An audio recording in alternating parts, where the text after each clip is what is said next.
All right, folks, so here we go. All right, I'll get started. So my name is Brian Patrick Corrigan, chiropractor, Jersey City, New Jersey.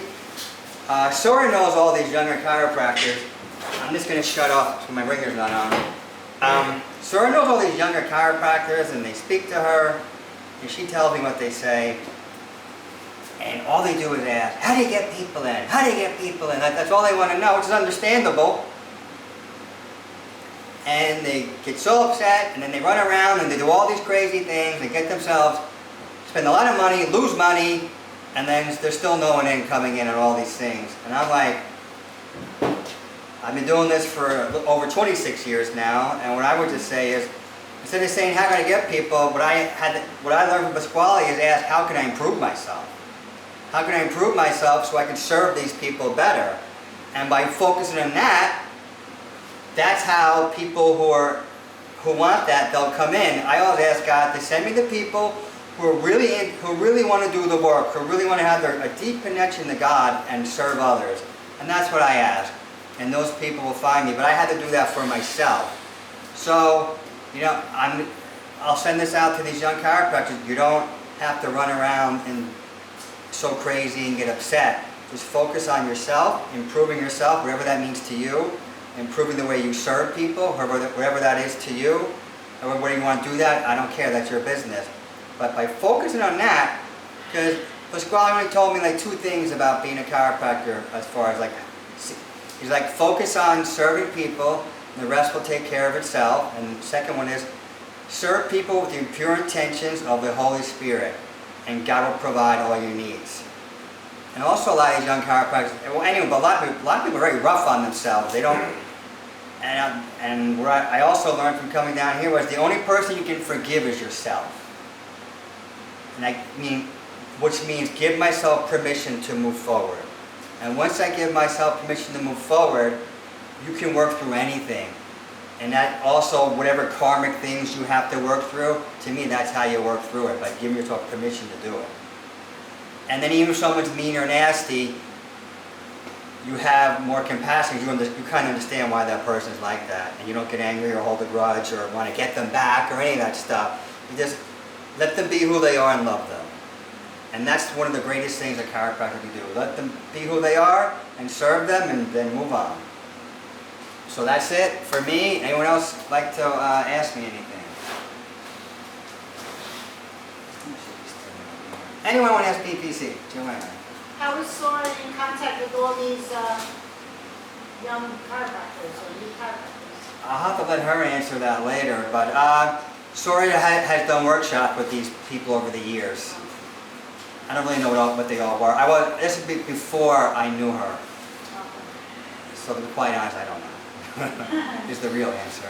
All right, anyone else like to ask me anything? And I'm not insulting the chiropractors who are doing the things where I'm just trying to, boy, they're so hard on themselves. You don't have to be so hard on yourself. That's my main point of my talk. Anyone else want to ask in your BPC anything? Mark. You, in many times, said that Pasquale always was talking about how you adjust people into the ease in the moment. Can you explain? Well, I sent that video that was sent out for about this meeting. It was only 23 seconds, and it's just Pasquale saying, don't focus on the person's symptoms. Just realize the awesomeness of what's going to happen for this person. And to me, that puts me, the chiropractor, at ease, and I also believe it puts the person at ease. Because it puts you both in the pause. You're in that pause, there's no time or space, there's no worry, there's no hate, there's no fear, there's just love. And by doing that, that's how people work through whatever it is they need to work through. But they feel safe to do it. Because most people don't feel safe in this world. For various reasons. Anyone else want to ask me anything? BPC stands for Brian Patrick Corrigan. Anyone else want to ask me anything? Zoom? Alright folks, we'll clap for me.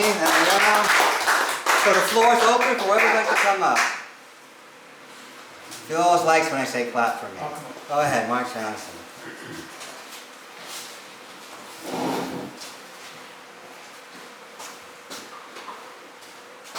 Mark Johnson, chiropractor, Red Bank, New Jersey.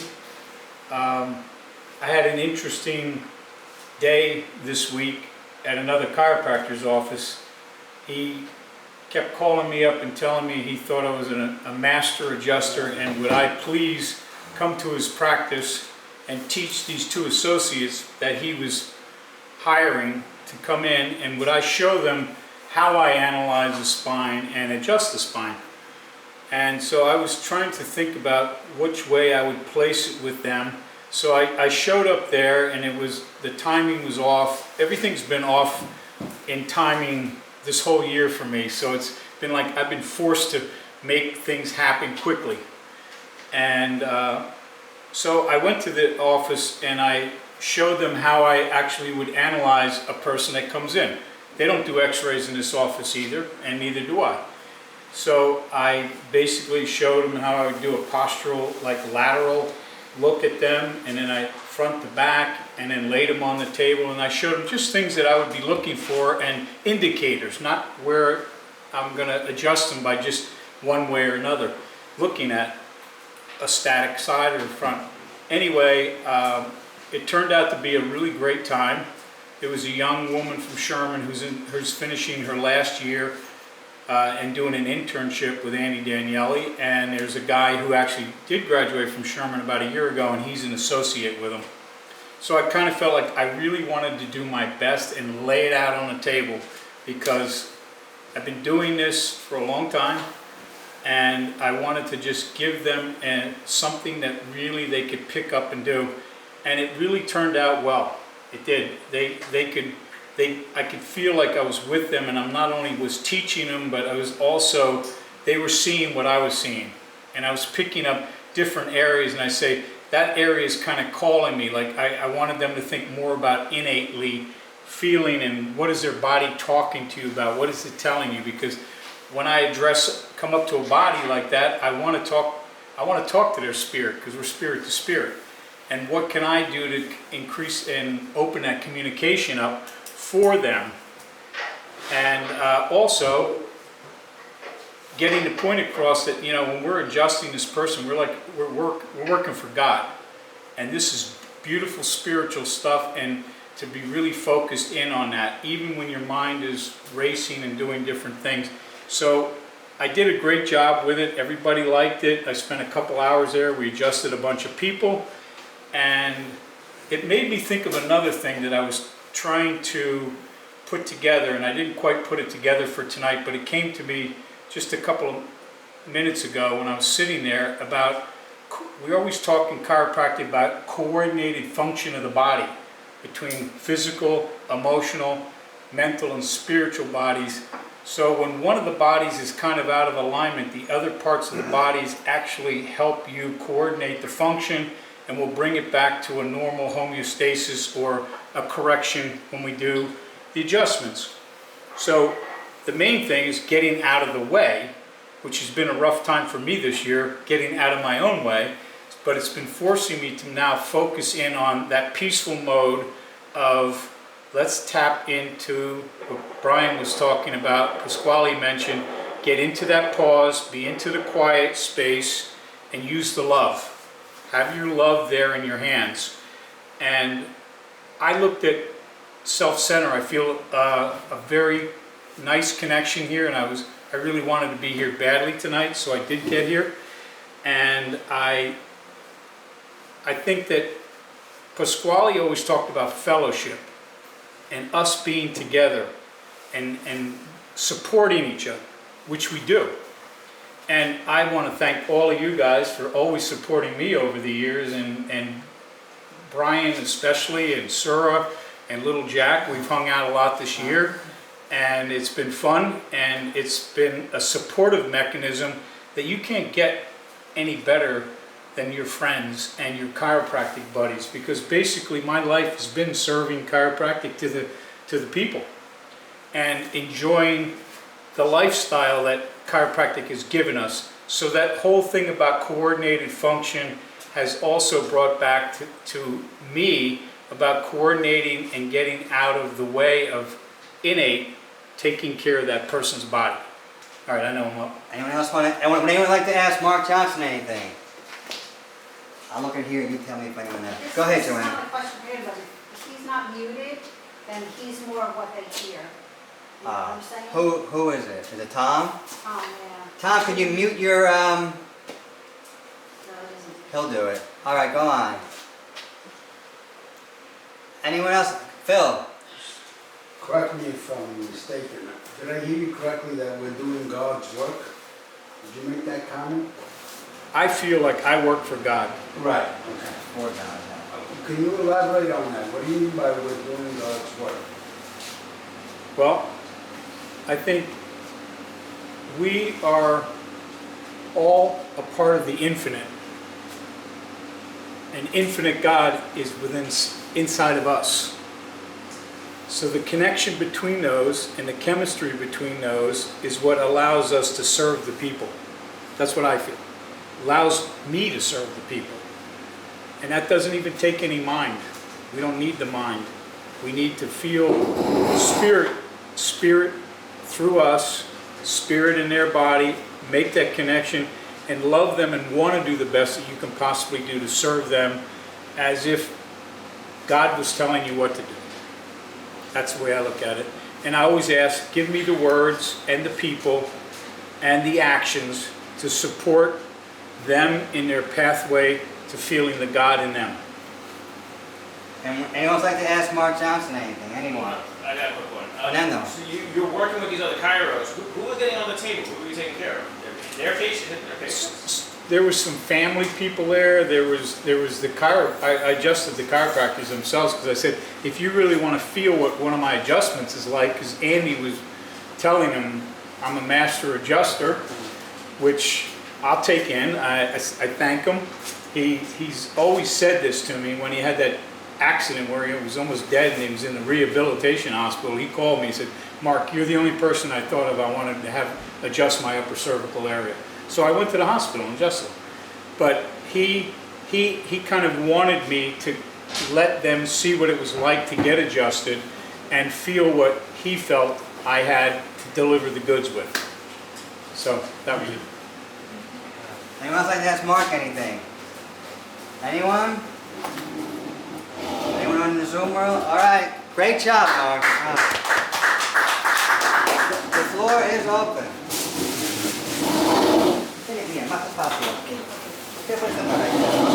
All right, the floor is open for whoever would like to come up, or anyone in the Zoom world.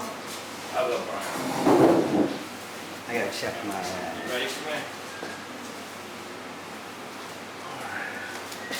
Good evening, Fernando, chiropractor. So I think about this chiropractor. We know John Albanese. I haven't seen him in a long time. He's a good guy, but I say to my people a lot, feel free to yell, scream, curse, just let anything out. And they're like, what? And I say, yeah, people who yell get better quicker. And that, John was a big proponent of that. And he also told me, very directly, not to breathe on him, when I'm adjusting him, which it shocked me, but I hadn't thought about it up until that point.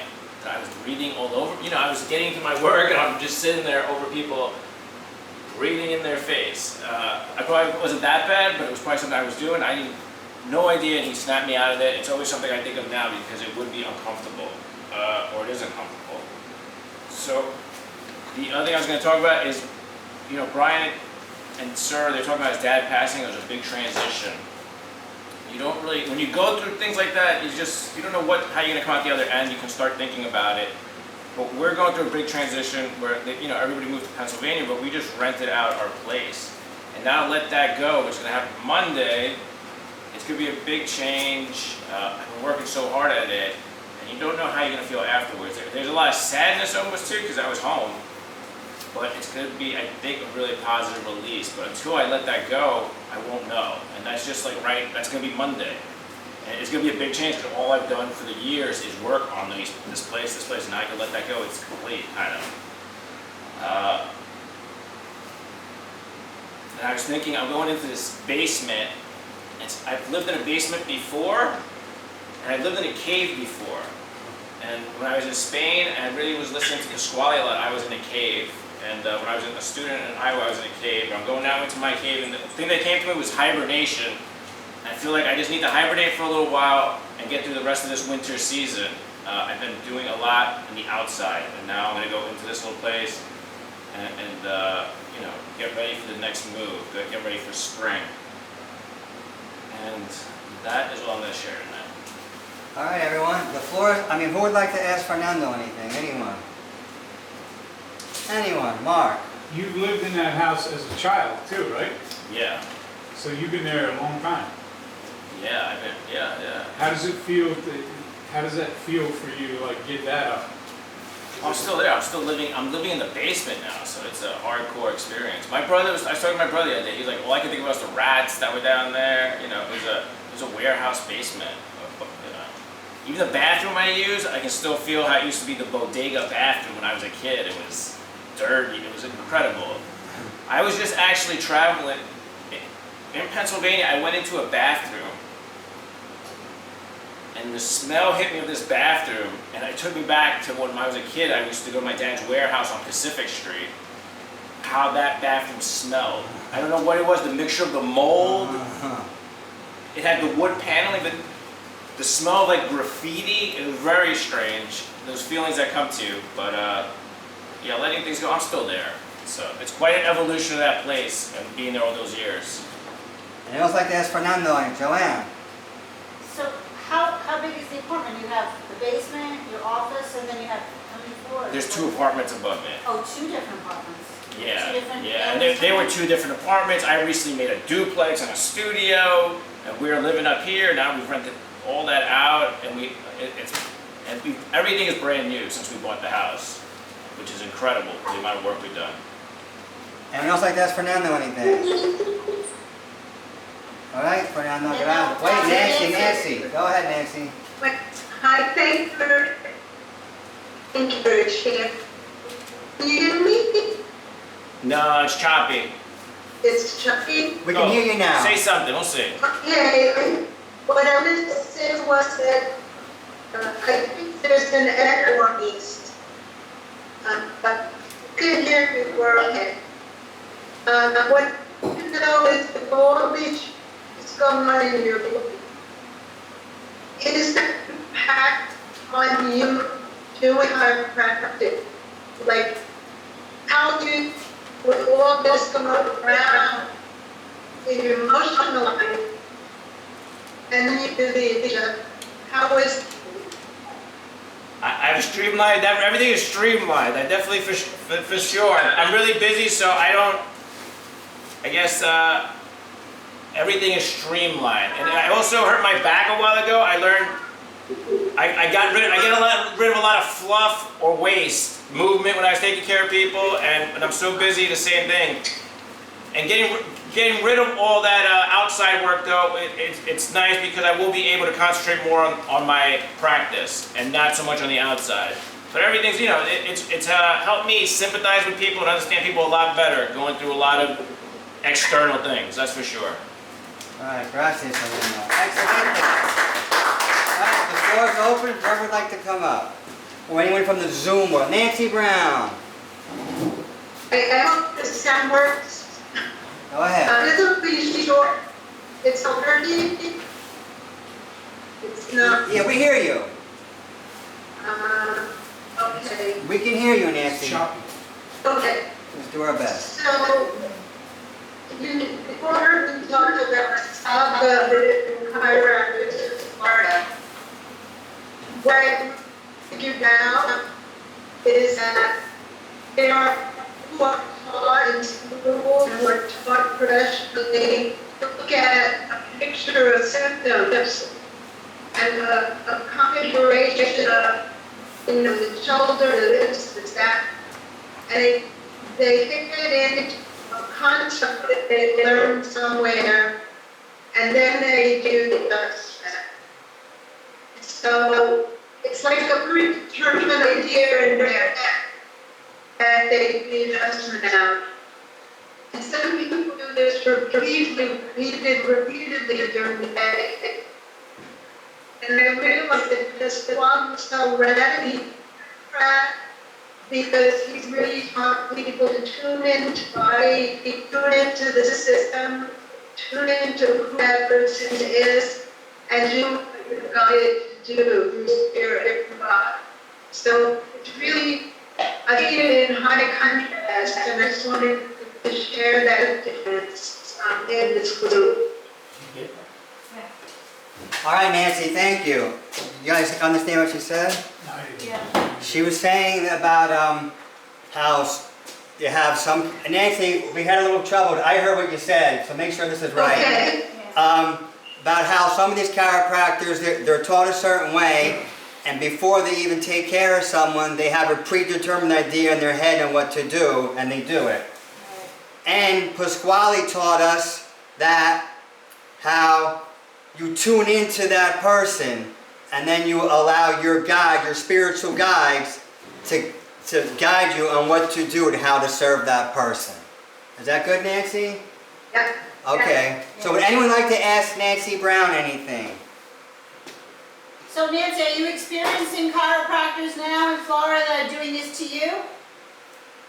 I'm just doing a found a wonderful chiropractor in Florida. She found a wonderful chiropractor in Florida. Good. Anyone else like to ask Nancy anything? Anyone? Anyone on Zoom? One more time, anyone? We'll clap for Nancy Brown. Thank you, Nancy. All right, the floor is open for whoever would like to come up. If you were from Cuenca, possibly. Okay, anyone? All you gotta do is raise your hand. Or the Zoom world. Anyone from the Zoom world? Anyone? There's Sora. I don't know if Sora's going to say anything. Maybe little Jackie's sleeping. I don't know. I just want to say something, it has nothing to do with chiropractic. I just want to, she's not racist. Hi, I'm Phil Scime, chiropractor, ubiquitous. I'm just here to report on our son, Brian. Oh, yeah. For the past couple of weeks, I've been getting very depressed because I haven't seen him getting any better. And so I've been in a dark place, very depressed because, you know, my educated mind gets in the way.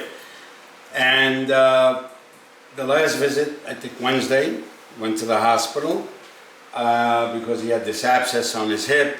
They were going to drain it, give him antibiotics. And they consulted with 5 other oncologists. How many others? 30. 30 other oncologists.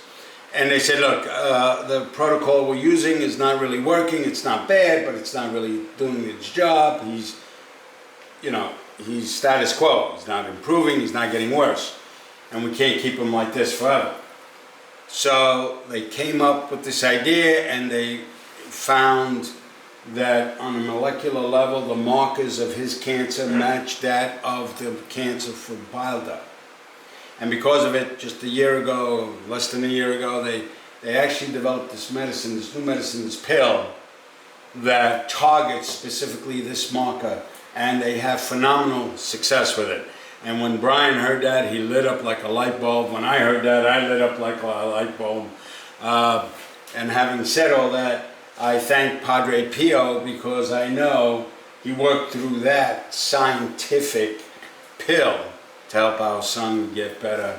And so now they're expecting a marked improvement within the next couple of months. So he might even walk in his brother's wedding. So that's what I wanted to say. All right, thank you for the update. Yeah. You'll speak again later. No, I know that, but I had to say that. Yeah, I because appreciate I wasn't that. going to say that. All right. Thank you. You know, I keep forgetting to ask, so now we got the update. So, all right, anyone else like to come up? Or anyone in the Zoom world? If not, Phil, we're going to drag you right back up here. So be ready. Rob Crystal. Oh, well, if anyone else wants to speak, Is he sleeping? Marta Catalina. Is he sleeping, Bob? Yeah, I'm good for you. Good for I him. love him. Hello everybody, it's nice to see you. Wow, you changed a lot in a few months. Yes. Wow, nice to see you. I feel, I've been going for many changes too. But what I can feel, and I feel in my spirit, the people that are connected with God, we are going to see many changes.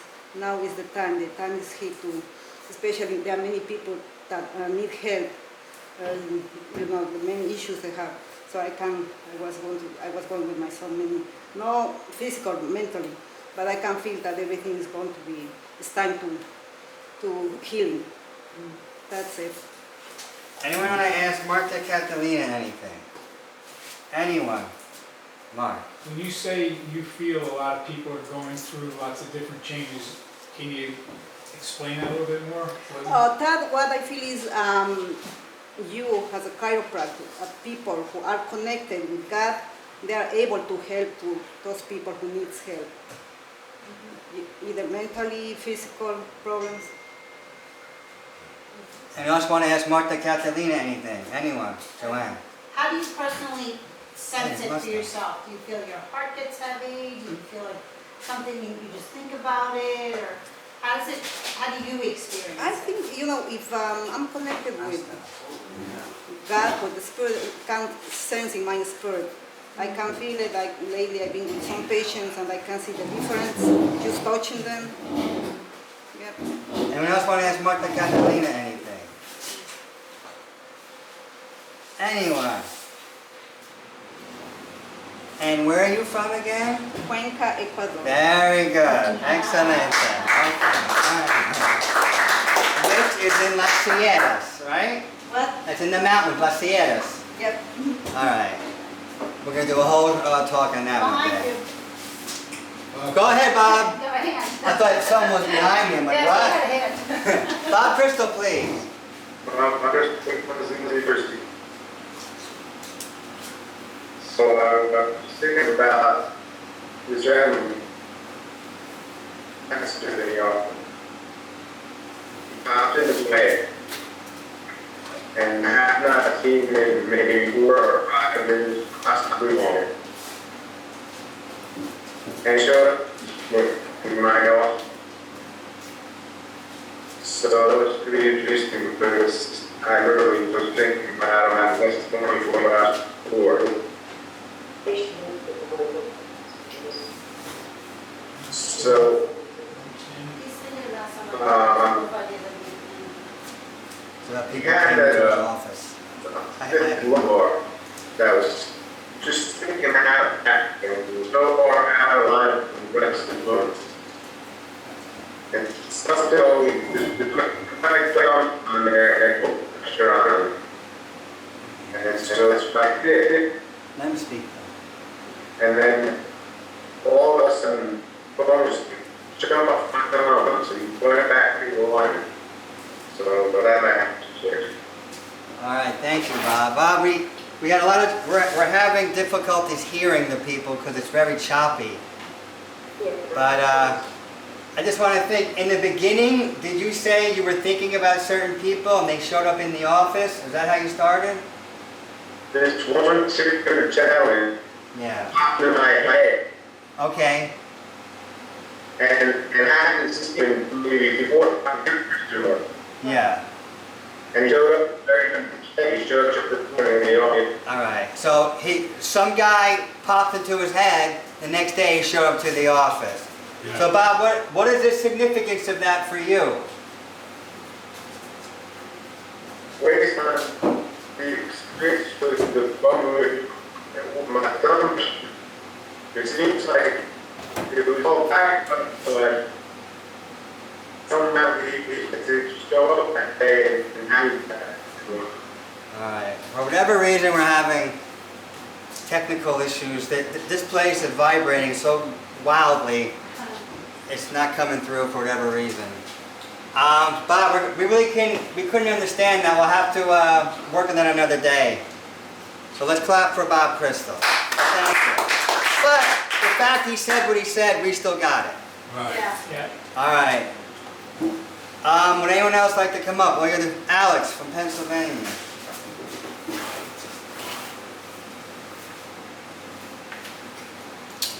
Hey everybody. Yeah, we I think we really are seeing a lot of changes right now. And it's funny how so many of the things people talked about tonight, so far at least, seem like they're very personal to me. You know, it's amazing having Fernando 20 minutes up the road. Actually getting adjusted on a very regular basis has been really great more recently. And, you know, thinking about people and then they show up into the office, I seem to have that more than I always, like, realize. I've had a bunch of people come back that I haven't seen for a while and a whole bunch of, like, new people, which has been very exciting. There's a lot of energy in the office, which is really, really wonderful right now. Monday this week, I got a letter in the mail from somebody who comes to the office, and at first, my normal was, oh God, what did I do wrong? What's the matter? And it was the sweetest thing ever. This older woman who comes in, she wants to buy me a table. She has issues with getting on the table and rolling over, and a lot of times her husband has to help me. So she wants to buy me like a high-low.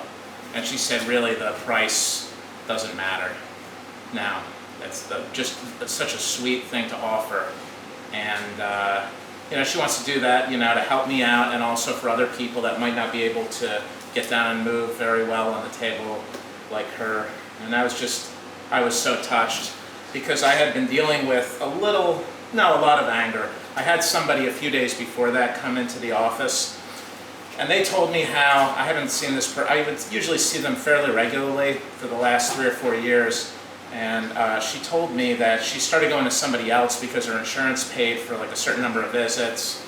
And then she told me she wasn't getting results, and she actually felt like it made her worse. But that kind of bugged me, that, you know, the whole idea that, you know, she kind of went elsewhere. And, you know, it's kind of like, it's so easy at times to let certain things mess you up versus looking at it as she came back. And that's, you know, something I should have focused on more. And then it was interesting when I got the letter from that other person, it really kind of snapped me out. And it really just brought a thankfulness that just I haven't had for a while about some really wonderful things that are happening in life. Despite some other stuff that's long-term, always trying to kind of pull you down a little bit. But it's nice when you have those things that kind of give you a little shock, wake you up to the beautiful things instead of letting ugly things pull you down. That's about it. Anyone like to ask Alex anything? Anyone? Anyone? Mark Johnson. I'm trying to feel like we're talking about people, and especially the letter. You first thought the letter was going to be negative, maybe? Yeah. And then all of a sudden, it turned out to be the most positive thing to you. Why do you think that happened like that? I think it was almost a lesson that even though I've tried to get away from it, I can tend to be quite a negative person. That's like very natural for me. And instead of seeing it as, oh, I wonder what she wanted to communicate with me versus telling me in person, she sent this, and then she had printed out some stuff, and her sister who lives in Jersey somewhere printed out some stuff to get an idea on how much tables might be, and I guess she wanted to share that with me, you know, on paper. And it was just a very, very wonderful thing to offer. Anyone else like to ask Alex anything? Anyone? One more time. Gracias. Excellent. The floor is open for whoever would like to come up.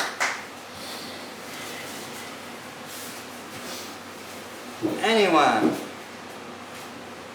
All right, so last time, and then we're going to bring up the featured speaker. Anyone else like to come up? All right, you ready, Phil? Featured speaker this evening, Phil Scime.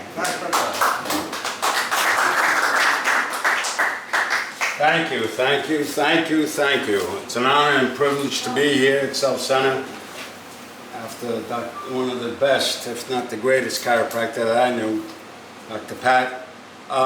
Again, I want to thank all of you for your insights, because it does resonate with me, and if not at the moment, later on it will.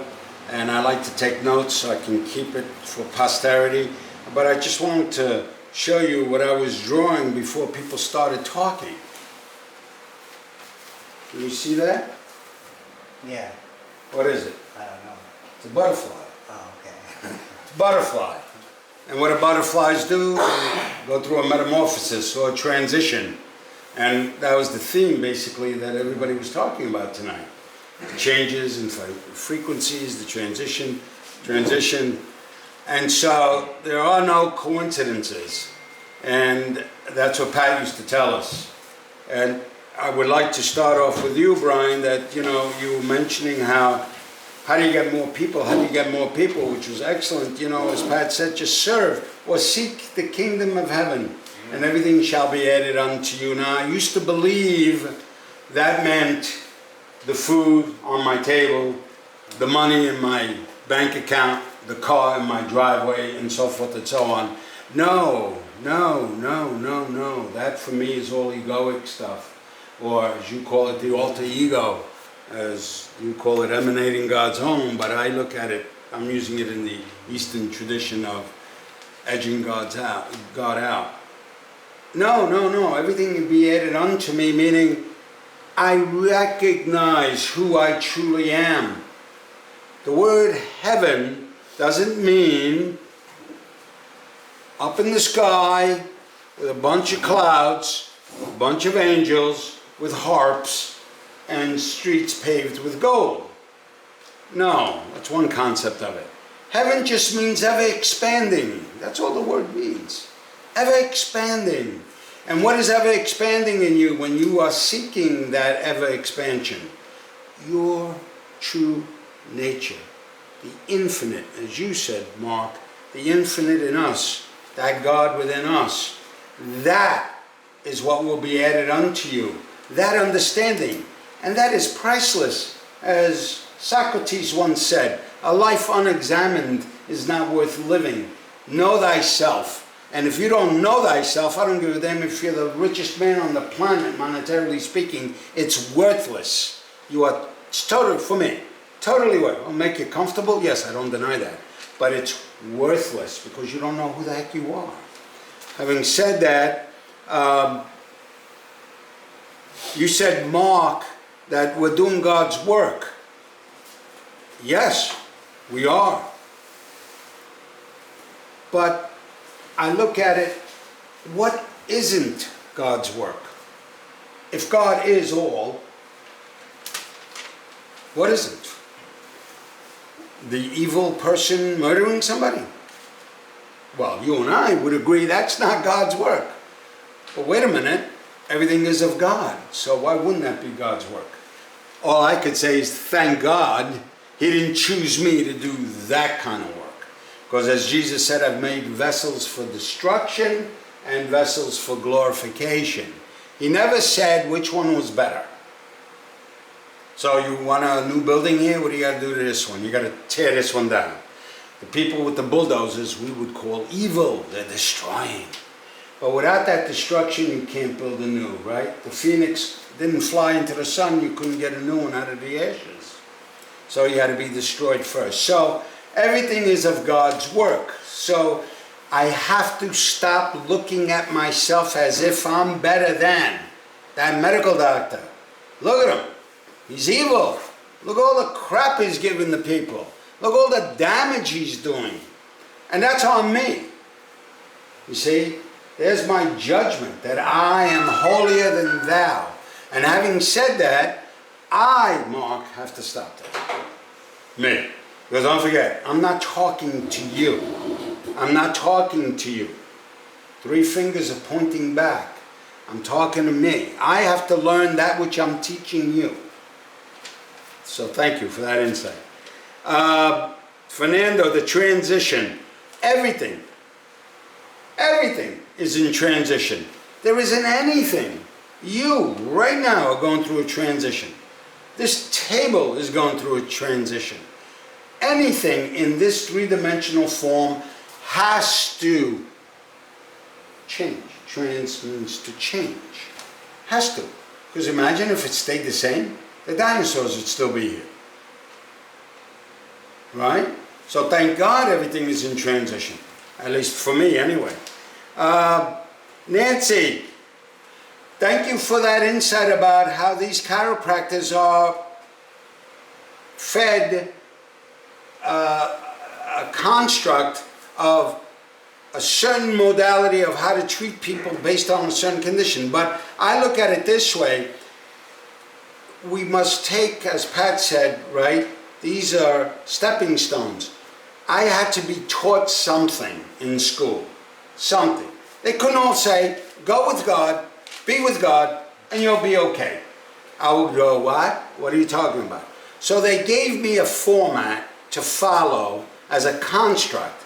Now I agree with you, if I don't transition myself into something better or make that metamorphosis into that which I should be, my full potential, yes, then I will become mechanistic, as Pat would say. Then I would not evolve. Then as Pat said, you're doing one of two things. Either you're going that way, forward, or you're going backwards. And if you're just standing on your laurels and you're just standing here, I'm a subluxation-based chiropractor. Guess what I'm doing? I'm standing here. The world is evolving. It's moving forward. So I have to be moving backward. So it's either forward or backward. And if I move backward, I'm going to become extinct. So I have to transition forward. But thank you, Nancy. That's what it means for me. We need a stepping stone.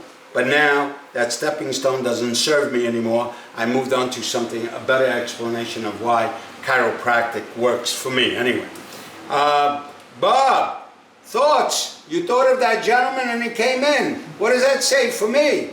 Thoughts are things. Thoughts manifest. So be careful what you think about, brother.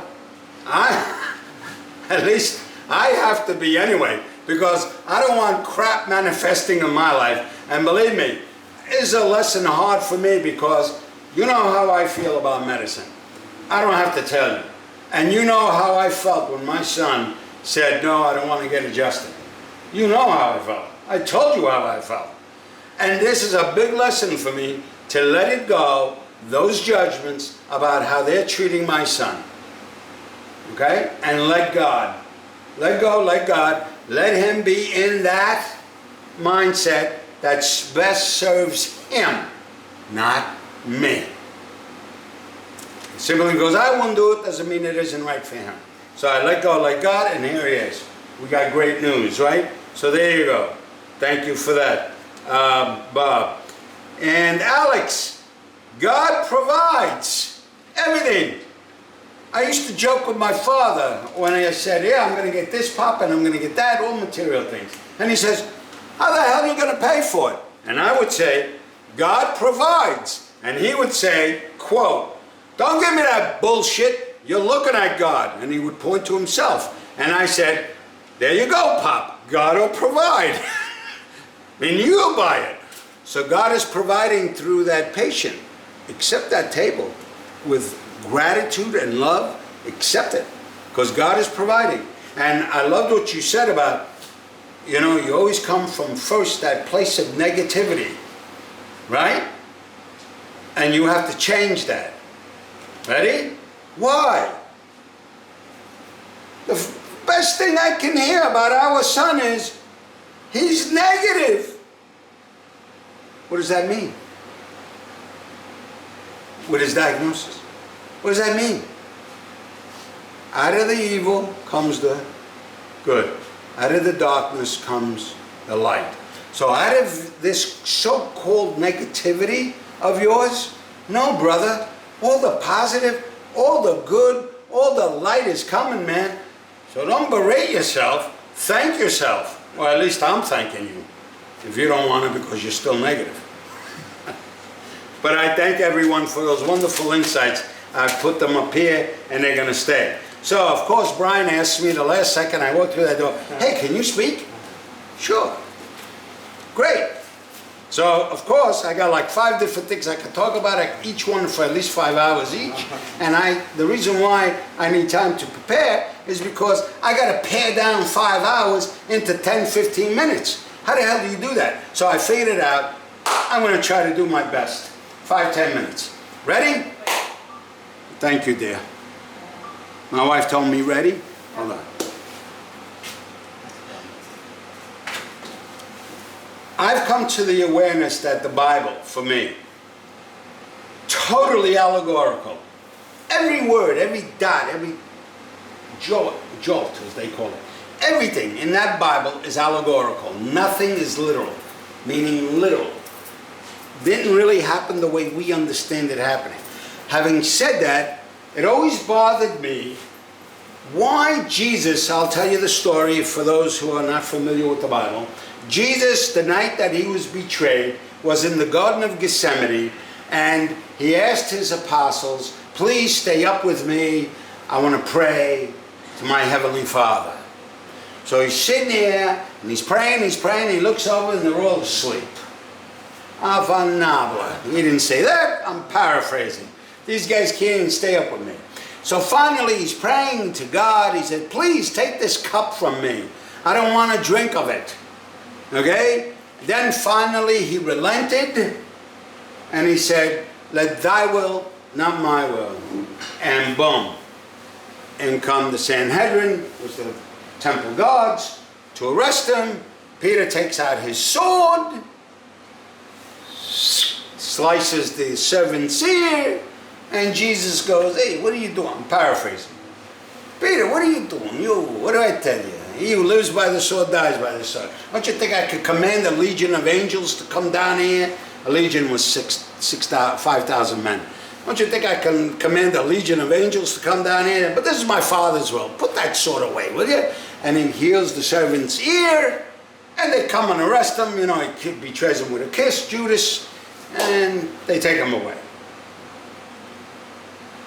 A couple of hours later, he's on trial, Jesus. And what does Peter do when a couple of people say, hey, you with him? What did he say? Not me. I'm not with him. I don't know that guy. And Jesus foretold, you're going to deny me 3 times before the cock crows once. Right? Second time. Hey, I know you. You're with him. No, that's not him. And the 3rd time, no, I don't know this guy. No, boom, and he runs away, and the cock crows, and he cries, I can't believe it. I denied my master 3 times. Now, I don't know about you. Something bothered me with that story. I love my wife. I'm going to defend her with my life. Right? I'll kill anybody who hurts her. They come and arrest her. Is that your wife? Hell no, that's not my wife. What are you kidding? Get out of here. That's not my wife. Peter was willing to die for Jesus at the Garden of Gethsemane, right? He took out his sword. He didn't run away. All of a sudden, 2 hours later, I don't know this guy. Bothered me. And people told me, because I asked rabbis, I asked priests, what's going on? How come he's denying Jesus only a couple of hours later? Well, you know, he's human, and he saw his master on trial, and the human part of him got the better part of him, and he denied it because he wanted self-preservation. I love my wife. I don't give a damn about me. That bothered me. It never sit right with me. Until now I read this Bible allegorically. And let's look at this now from an allegorical perspective. Jesus, the word Jesus comes from 2 words, a Greek word and a Latin word. And the apostles spoke to the Romans, which were Latin, and to the Greeks, right? And guess what they wrote? Jesus. G comes from the Greek word geos, which means earth. And sus comes from the Latin word, which means pig. Sucia, right? Dirty. Pig. Earth, pig. What is the pig of this earth? Earth meaning the human body. What's this pig in me?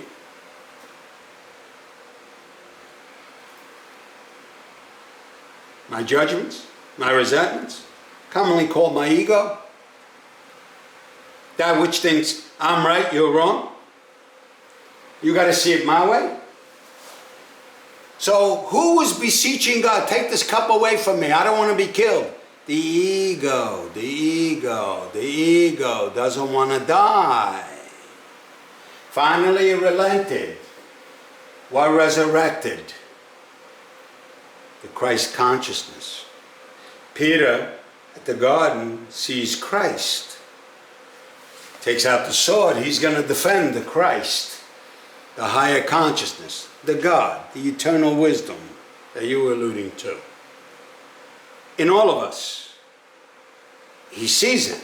I'm going to defend this. You can't arrest the Christ consciousness. And Christ consciousness said, put it away. Nothing is going to die. I'm not dying. Trust me.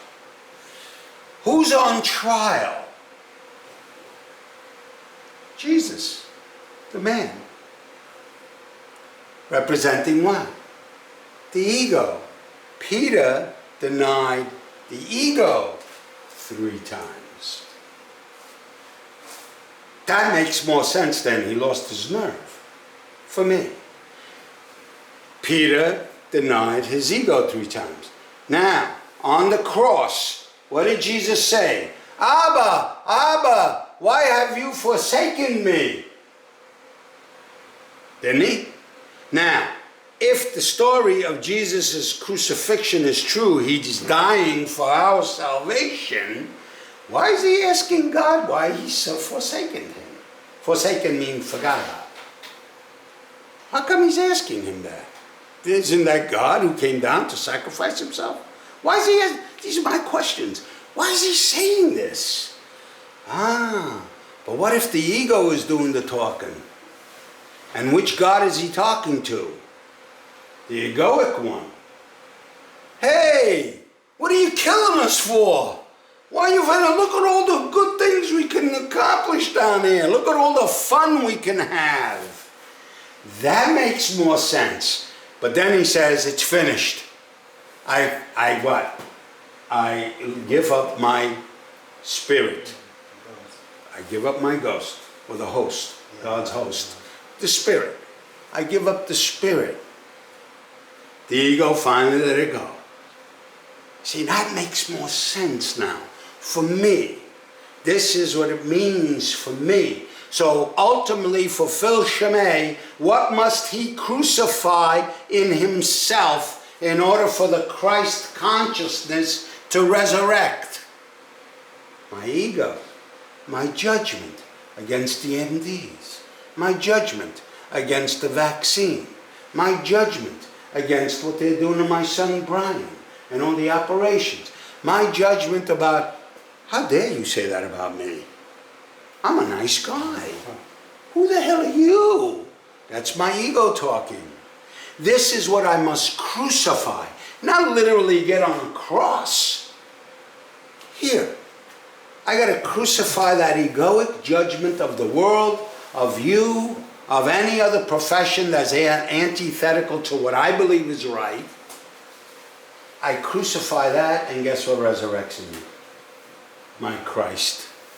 And now I have sought the kingdom of heaven. And now I am that eternal. I'm one. Now I hate that word one. I'm all. With everything. Including the MDs. And with that I'll stop. I'd like to ask Phil Scime anything. Phil, could you explain your tie? Yes. What's on your tie? My tie looks like a Christmas tie. Can you see that? Over here, Phil. Over where? The Oh, I'm camera's sorry. zoomed. And you see that? You see my tie?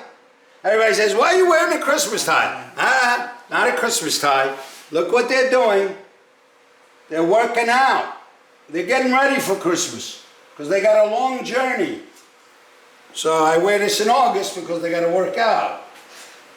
What does that have to do with your talk tonight? This? The tie. The tie. We have to go through a transition. We have to make a metamorphosis. I'm out of shape, spiritually speaking. And when you put that tie on, you had no idea you'd be speaking. I had no idea you're speaking tonight. I had no idea while I'm making butterflies that I'm going to be talking about transition. For me anyway, this makes so much more sense. I'm writing this book now. This makes so much more sense for me. It gives me comfort. Have I mastered it? Heavens no. I have not mastered it. If I mastered it, I wouldn't be talking. This is why all the sages, all the yogis up in the Himalayas that are just sitting there, like this, and I'm going, these people have the answer. Why don't they come down here and tell us what the answer is? You know why? They recognize there's nothing to tell. Everything is happening exactly the way it's supposed to. I'm not going to change anything, because how can I tell the divine what to do? I'm looking at the manifestation of the divine. How dare I say, you're wrong? Unless that's my ego talking. So who do I have to really work on? Anyone else like to ask Phil anything? Anyone? How does this help you as a chiropractor, what you just said? Oh, I keep my mouth shut now. I mean, I'll still tell a joke every once in a while, but for the most part, when it comes to the person's treatment, I just say, shh, just like that. The less you tell me, the better off I am.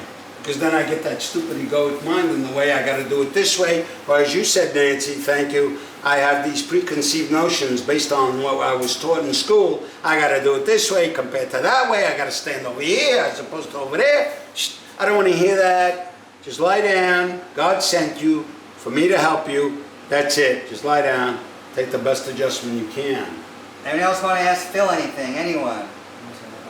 Anyone? One more time. Anyone? Mark Johnson. When you struggle with letting go of your ego, Yeah. what helps you the most? Well, my wife. She constantly reminds me when I yell and I scream and about how can these people do this to other people? They don't want it done to them, you know. Jesus said the golden rule. The golden rule was what? You don't want it done to you? Don't do it to somebody else. What a concept, right? And I would tell her this. You know what she would gently remind me? You know what she would just say? Phil, how is this serving you and your blood pressure? So she said, how is this serving you and your blood pressure? I said, it's not. So I might as well let it go. That's simple. So she helps me a lot with my ego. She just reminds me gently, nice speech, you and your ego. Excellent. And I say, you're right, you're right, you're right. It's like anything else. I'm Italian. We're very thick-headed. Takes a lot to get through the skull. But enough hits. Finally gets in. Just like Pat said. Just throw it up against the wall. Some of it will stick eventually. Anyone else want to ask Phil anything? Anyone? I'll look over here. Anyone? One more time. One more time. Anyone? The opportunity. That's all. Excellent. Thank you so much. Thank you. All right, people.